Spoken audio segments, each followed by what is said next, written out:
Greetings, welcome to the Prime Directive. I'm your host, Jefficho. My co-host is always Chris. Say hi, Chris. Hello. Chris, how's it going? It's going pretty good. It feels nice to be back in the old setup. Yes, it does. Yeah. Better room.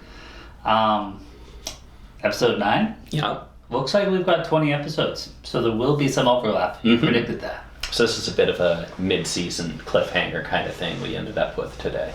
Yeah? Yeah. I don't think we're at a mid-season break at all, so... No, we're not at a break, but it's like a mid-season two-parter kind of Yeah, thing. definitely a two-parter. I just hope Gwen can buy us enough time for this crazy plan to work.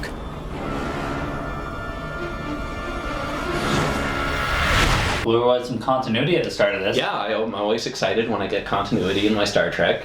Yeah, we got the little Grievous head. It projected a threat from the Diviner, telling us, hey, bring me my ship or I'm going to kill all the miners. Yeah. Sorry, but like all the miners were kind of dicks to tell. I mean, they also don't know them. Yeah. You know, Yeah. they were miners at a point. You know, Yeah. they were all in it together. This is the episode where Dal decides that he is going to be a real captain. Yeah. You And know, then everybody starts calling him captain. It's about class consciousness, Jeff. It's about, working together with your fellow workers and overthrowing the the capital holders and seizing the means of protection. Yeah. Is exactly what this is about. I like Jacob saying this, like, it's a stupid idea to come back, but who's going with me? Everybody's going.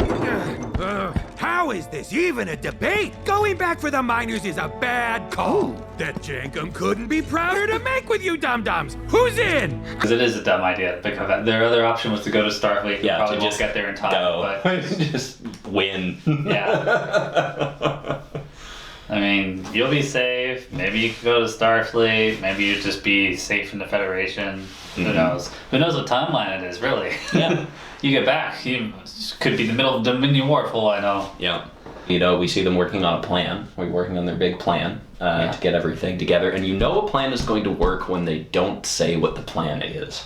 That is just standard for TV and books and movies. If there's like, we have a plan, guys, and you just hit to a montage of them planning, it's going to work 100% of the time. Yeah, they supported it by putting on uniforms. Mm-hmm. What do you think of the new uniforms? Snazzy. Yeah. Snazzy. It was like a cross, but not. I think those are from like Star Trek Online, aren't they? Everything's from Star Trek Online. Okay. When you said Mara Janeway, I was just like reminding him, it was like, oh yeah, Kate, she just did a Mara Janeway Okay. on Star Trek Online, so. They're actually a little bit of like Tom Paris's racing getup, weren't they? Well, I think They're a little he bit was like he was just like white at the top and then Yeah. gray and some red strap. Yeah. Very elaborate. Lots of colors, lots of directions. They Protostar back, which burns the Protostar out for a while. Yeah. They don't blow up the ship, which I would have. Yeah. They get down there and The bad guys in this show are just oozing Star Wars, and this is something I was, because I'd kind of forgotten. It's been a while since we'd been here, and we were talking about Grievous, and we get down there, and I'm talking about. I know his this. name's like Dreadnought, but I call him Grievous. His name is Grievous. Yeah. We get down there, and the guy, he's literally like, "I have altered the deal. Pray I do not alter it further." I'm just like, come on, Yeah. come on. The terms have changed, my prodigy. Yes, we're just doing Star Wars. This asteroid is all you deserve. Do you have any idea what that uniform represents? A commitment to strive for a better future. Lies and hypocrisy. You'd know all about that. He bargains to get Gwen. Gwen's all like, oh, leave my friends the Rev 10, 5? 12, yeah. 12. Which is a moon that they're on. That's It's not ship. a moon, it's a space station. I don't understand your Star Wars comparisons at all. But they're mining on it? Yeah. I was like, it's all right. I think it just chills in the asteroid field, so maybe it like tractors those asteroids in for them to mine on it. So Gwen's gonna go with him, and he's like, yeah, get my Prodigy, I get my shit. And then they're on there, and... He reprograms Janeway into Goth Janeway for some reason. Hey, I'm sorry, but when you get the option to customize your hologram, Yeah, you're gonna be like, hey, you know what I've always wanted to see? Yeah. Sean would love that. Goth Janeway. Yeah, absolutely. Play me some hardcore metal, please. It's been a long road. I was just like, come on, Gwen, get some truth out of him. Because I'm waiting for this episode to end because I know there's going to be a cliffhanger. But it went on a lot longer than I expected. Yeah, this felt like a longer episode. You are part of me. You are my daughter. I cannot do this without you. Do what? I'm ready to listen. He didn't tell her shit, but he knew that she was lying to him. Yeah. That she was holding some secret back. They've removed the star drive. Yeah, Murph ate it. Murph just ate it, yeah. Murph ate it. That's great.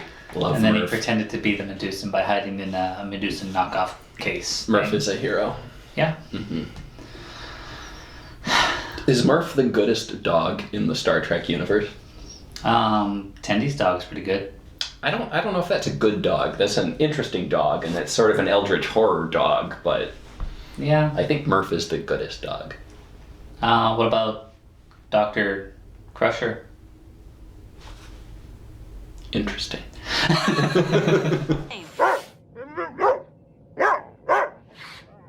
And you stay out of mine. Final thoughts? Final thoughts? Yeah, you know what? This episode was fun. We're even getting a little, payoff to everyone's character development. We've seen Dal being, there's a lot of interpersonal conflict, and he was very standoffish, and he was kind of a dick. And now, they're all coming around to each other, and he's being much better, captain kind of guy. Yeah, he left the room or whatever because he's thinking about if I go back, I'm gonna screw my crew over. We're gonna get trapped. And Gwen just follows him right in there and just be like, hey, you want to be captain, you got to make the hard decision. But can I go to my ready room, drink some Earl Grey, and make my decision there? Yeah, and we even have the callback to the whole Kobayashi Maru thing, which was actually something that really prepared him for this sort of thing. Yeah. Yeah. Yeah, it helped. It's a recording. To the thieves who have stolen my Protostar, I deliver an ultimatum. This chase across the galaxy ends now. You will come to Taz Lavora and return the Protostar to me. Overall, I thought this was one of the better episodes. Mm-hmm. And I'm looking forward to the conclusion. Yeah, I think so too. This is partially turned into something that I kind of thought it would, where it would be a much more of a morals and messages kind of Star Trek show. It's a little simpler in that way. It's a little more like classic Trek in that way, where each of these episodes, has a moral or a story it's trying to tell in that way. And what about that line or whatever? Why does it feel like we lost? Because we did the right thing. That's exactly something you'd expect someone who's raised by Ferengi to say, right? Yeah, that makes sense. Yeah. Well, till next week, guys. Thanks for watching.